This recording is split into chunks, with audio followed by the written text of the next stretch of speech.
जय जगन्नाथ बंधु मु अशोक कुमार मोटिवेशनल स्पीकर मु आज कहि 100% मन रखार सहज उपाय जदि आपण एपर्यंत आम चैनल को सब्सक्राइब करना सब्सक्राइब करनी संगे संगे बेल आइकन टी भी हिट कर दिंतु। हिट करने द्वारा आपण पाखे पहुँच आमर नोटिफिकेशन आपण देखिपारे सर्वप्रथम आमर वीडियो को। बंधु दैनंदिन जीवन में जदि मन रखापी किसी उपाय एप्लाई करा पड़ो कहीं आज व्यस्तता भितर आमर किसी मन रही न थाए। जदि मन रखा चाहते ताहले आपण बारंबार भूली जाउछन्ती। तेणु आपण को मु आज दुईटी टिप्स देवी जहाँ आपण एप्लाई करिकी आपण मन रखिपारे 100%।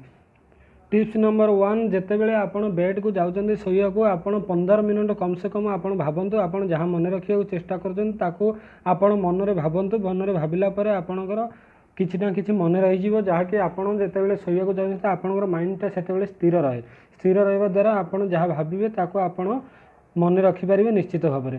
तेणु सेकेंड टिप्स कहि सेकेंड टिप्स होची आपण जितेबले बेड छाड़ुचंदी बा उठुचंदी सकाळु मॉर्निंग रे सेतेबले आपण पुणी याकु मन पकांदो। मन पकाइबा द्वारा 15 मिनट पुणी मन पकांदो। मन पकाइबा द्वारा आपण से को 100% मन रखिपारे। आपण डेली डेली बेस रे जदि एभली भाव में करते ताहले आपण 100% मन रखिपारे। मन रखि कि आपण दैनंदिन जीवन में आपण सफल हो पारे।